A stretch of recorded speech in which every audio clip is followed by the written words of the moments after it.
The fight between Tyson Fury and Deontay Wilder was in control of the hands of God. It wasn't just these two guys fighting, but God had his hand all over it. I'm going to show you why, and I'm going to show you how.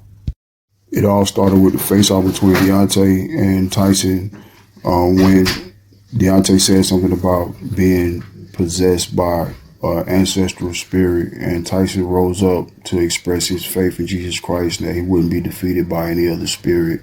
And then that's when the situation got wild there. It's gonna be no God against my God. It's gonna be no God against my God. It's gonna be no God against my God.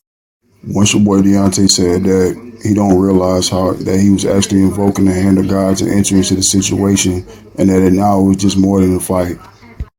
Not only did God bring the victory to Tyson Fury, as Tyson Fury said he was, speaking in faith against Deontay Wilder, but God actually orchestrated the whole fight to display or foreshadow the victory of Christ over Satan as written in the Bible. Okay, so here's a parallel. Let's say Tyson Fury represents Jesus Christ. As we all know, Tyson Fury never fails to take the opportunity to glorify God every chance he gets, more than any other boxer or fighter or maybe even celebrity that we've ever seen.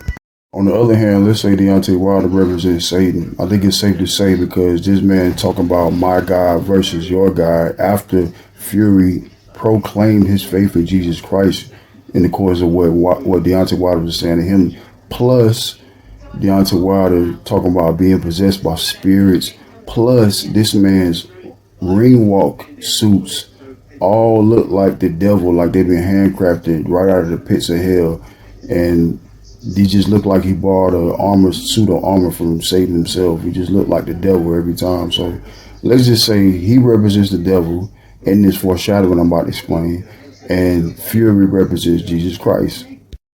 Fury represents Jesus in this parallel, and Deontay represents Satan in this parallel.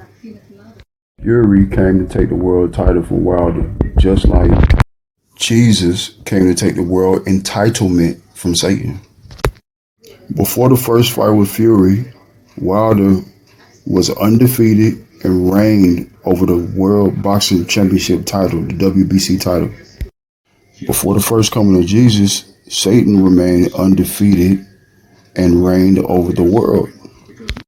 In the first coming of Christ, Jesus appears to be defeated by Satan by way of the cross, but Jesus rises up from the dead undefeated. In the first fight, Fury appears to be defeated by Wilder, but he rises up from the canvas and is undefeated. Although Fury escaped defeat, Wilder still reigned over the world heavyweight title after the first fight. Although Jesus escaped defeat, Satan still reigns over the world after the first coming. Fury returns for the world title, takes it from Wilder, and reigns over the WBC for 20 months without completely knocking out Wilder.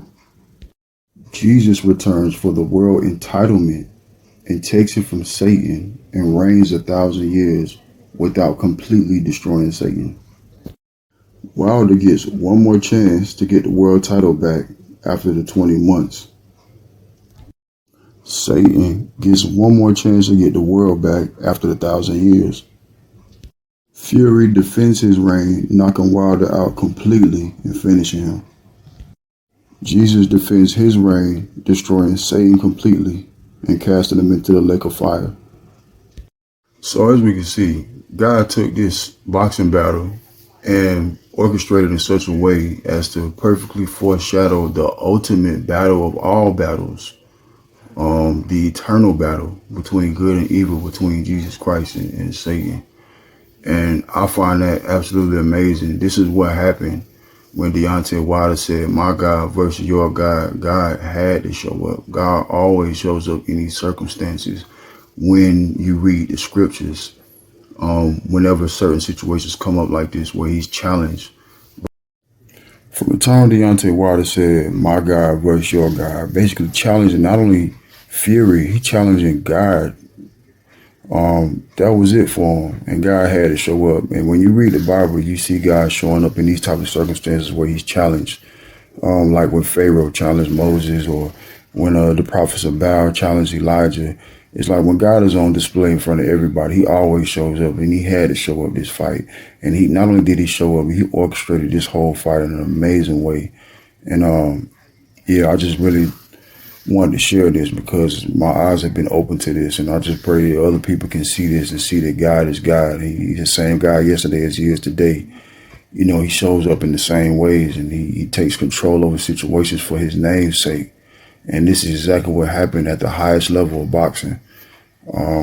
So yeah, man, to God be the glory. More than anybody, I just pray that Deontay Wilder can see this whole situation for what it is, and that he can see that God's hand was in his defeat.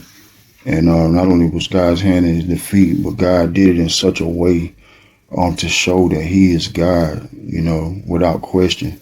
And I just pray that Deontay Wilder, more than anybody, that his eyes are open to it. As I feel like the Lord was really orchestrated this whole thing to show him particularly that he is who he is, as well as everybody else who done watched and saw this.